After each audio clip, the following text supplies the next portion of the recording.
Hi friends, welcome back. तो अभी हम देख रहे हैं अचानक रशियन आर्मी पहुंची भारत, अमेरिका हैरान, अरब देशों ने रखी दिल्ली में मीटिंग।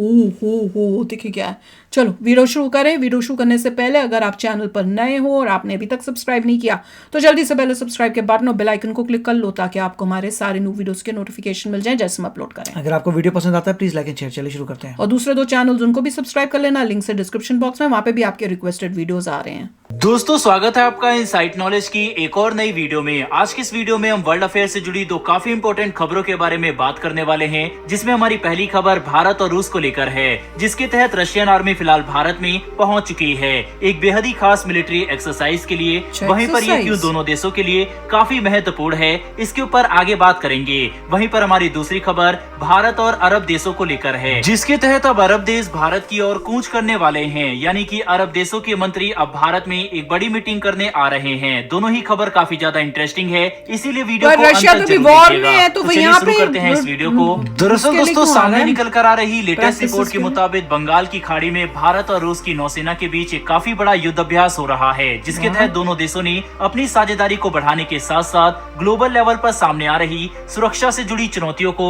एक साथ मिलकर सामना करने पर भी सहमति बनाई। बता दें कि भारत और रूस के बीच में यह युद्ध अभ्यास एक ऐसे समय पर हो रहा है जब यूक्रेन युद्ध को 2 साल होने वाले हैं और अमेरिका लगातार रूस के खिलाफ काम कर रहा है।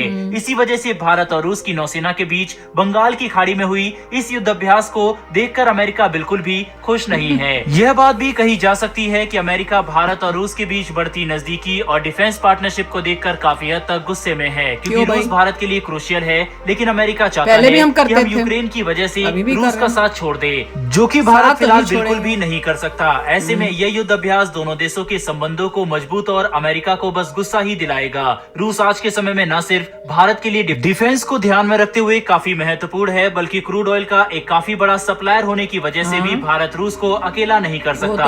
ऐसे में अमेरिका चाहे कितनी ही कोशिश कर ले, लेकिन भारत के लिए अपनी 40% क्रूड ऑयल के स्रोत को बस यूक्रेन की वजह से, यानी भारत से कई हजारों किलोमीटर दूर यूरोप में हो रहे एक युद्ध की वजह से छोड़ना किसी भी तरह से सेंस नहीं बनाता। यही वजह है कि भारत रूस के साथ युद्ध अभ्यास करने से भी पीछे नहीं रहा। वहीं पर इसी बीच भारत की एयरफोर्स ने टेंडर इशू किया है 12 सुखोई 30 MKI फाइटर जेट खरीदने के लिए, यानी कि भारत 12 और सुखोई फाइटर जेट अपनी स्क्वाड्रन में ऐड करने जा रहा है। बहरहाल दोस्तों बढ़ते हैं हमारी दूसरी खबर की तरफ, और ये खबर हमने अपनी पिछली वीडियो में भी आपको बताया था और इसी से जुड़ी हुई एक एडिशनल इन्फॉर्मेशन निकलकर सामने आ रही है। दरअसल दोस्तों लेटेस्ट रिपोर्ट के मुताबिक 26/11 यानी 2008 मुंबई में हुए हमलों के बाद आखिरकार अब इजरायल ने लश्कर ए तैयबा जैसे आतंकवादी संगठनों को आधिकारिक तौर पर एक आतंकवादी संगठन घोषित कर दिया है। इसके बारे में पिछली वीडियो में हमने आपको बताया था। ऐसे में देखा जाए तो इजरायल का ये कदम काफी अच्छा है, लेकिन हम इसकी टाइमिंग पर जरूर अपना ध्यान खींचना चाहेंगे, क्योंकि हमास को भारत फिलहाल एक आतंकवादी संगठन नहीं मानता और इजरायल भारत से गुहार लगा चुका है कि हम हमास को टेरर आउटफिट घोषित करें। ऐसे में भारत का समर्थन हासिल करने के लिए इजरायल की तरफ से लश्कर ए तैयबा को एक आतंकवादी संगठन घोषित किया गया। वहीं पर ऐसे में हो सकता है कि भारत भी हमास को एक आतंकवादी संगठन जल्द ही घोषित कर दे। वहीं पर इजरायल और हमास युद्ध की वजह से पश्चिमी एशिया जिस तरह अस्थिर हो चुका है, उसे देखते हुए कई अरब देशों के विदेश मंत्री भारत की राजधानी नई दिल्ली में पहुंचने वाले हैं। बताया जा रहा है कि इस मीटिंग से भारत के साथ इजरायल और हमास के युद्ध पर काफी ज्यादा चर्चा की जा सकती है, जिससे आगे जाकर कोई सॉल्यूशन अगर निकला तो ये भारत के लिए काफी बड़ी जीत होगी, जिसे हम मध्यस्थता कहकर दुनिया भर में अपने कूटनीतिक कद को और भी ज्यादा बढ़ा सकते हैं। इजरायल और हमास के युद्ध को 40 दिन से ज्यादा हो चुके हैं, जिसमें अभी तक हजारों लोगों की जान चली गई, लेकिन अभी भी यह युद्ध पूरी तरह से खत्म होने का नाम नहीं ले रहा। हालांकि अच्छी बात यह है कि इजरायल और हमास ने प्रिजनर्स को छोड़ने के लिए एक सहमति बना ली है, जिसके तहत अगले 4 दिनों तक सीज फायर लागू रहेगा और इस दौरान हमास 50 से ज्यादा बंधक को छोड़ने वाला है, जिससे इजरायल को थोड़ी राहत मिलेगी। हालांकि 4 दिन के बाद युद्ध फिर से शुरू होगा, जिसे लेकर सबको चिंता है। बता दें कि संयुक्त राष्ट्र युद्ध के शुरुआती दिनों में ही ये बात कह चुका था कि फिलिस्तीन के गाजा पट्टी में हालात काबू के बाहर जा सकते हैं और हमें इस इलाके में मौजूद 20 लाख से ज्यादा लोगों की मदद के लिए तरह तरह के सामानों की सप्लाई करनी होगी, चाहे मेडिसिन हो या फिर टेंट और साफ पानी। यहाँ पर हर चीज की कमी देखी जा सकती है और इन 4 दिनों में इन्हें पूरा करने का एक गोल्डन चांस मिलेगा, जिसे किसी भी देश को छोड़ना नहीं चाहिए, ताकि हमास की वजह से परेशान हो रहे आम लोगों को मदद मिल सके।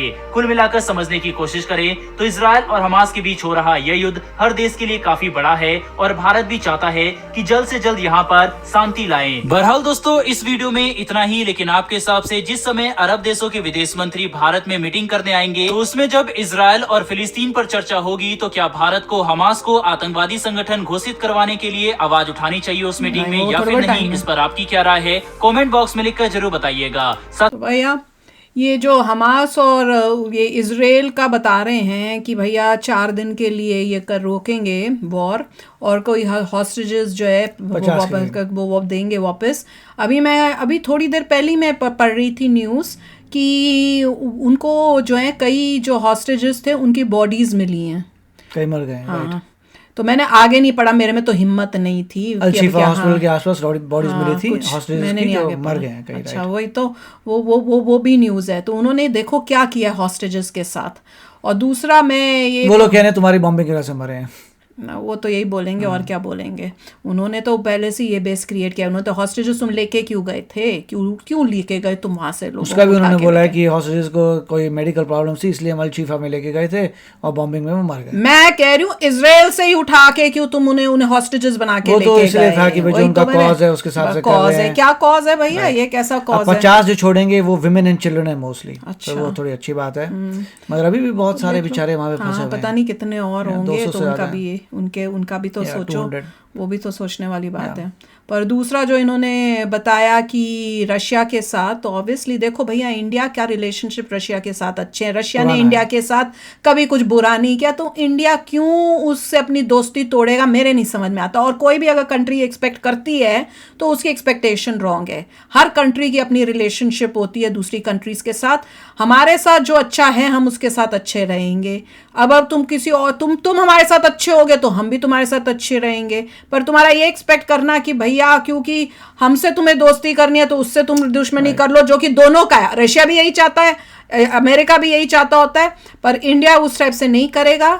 तुम हमारे साथ अच्छे हो, हम तुम्हारे साथ। अब जैसे कह रहे हैं कि कौन आ रहे हैं यहाँ से, यूएई से आ रहे हैं, कहाँ से आ रहे हैं लोग बोल रहे हैं, अरब से, हाँ जो भी आ रहे हैं। मैं कह रही हूँ उनकी एक्सपेक्टेशन है कि इंडिया जो है वो हेल्प करे लड़ाई लूड़ी रोकने में। अरे कोई कंट्री किसी की नहीं सुनती।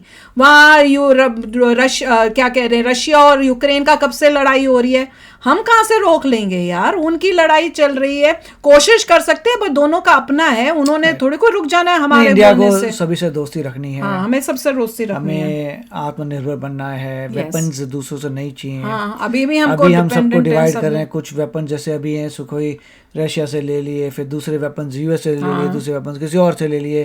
तो यही काम चल रहा है, सबसे मिलजुल के कर रहे हैं हम। तो हर एक से हम वेपन्स ले रहे हैं। अल्टीमेटली एक समय आना चाहिए जहाँ पे किसी से वेपन नहीं, तब हम स्ट्रांग हो गए, फिर हम अपना बताएंगे कि हम किसकी साइड हैं, किसकी साइड नहीं है। तब तक हम सबके दोस्त हैं भैया, सबके दोस्त हैं जब तक रिक्वायरमेंट है। क्योंकि जब आप इंडिपेंडेंट होंगे, जब किसी के वेपन चाहिए तब आप असलियत बता सकते हैं, भाई हम तो कैरेक्टर वाले लोग हैं, इस हिसाब से हमारा चलेगा। बिल्कुल, अभी आप कर नहीं सकते, तो सबसे दोस्ती करिए।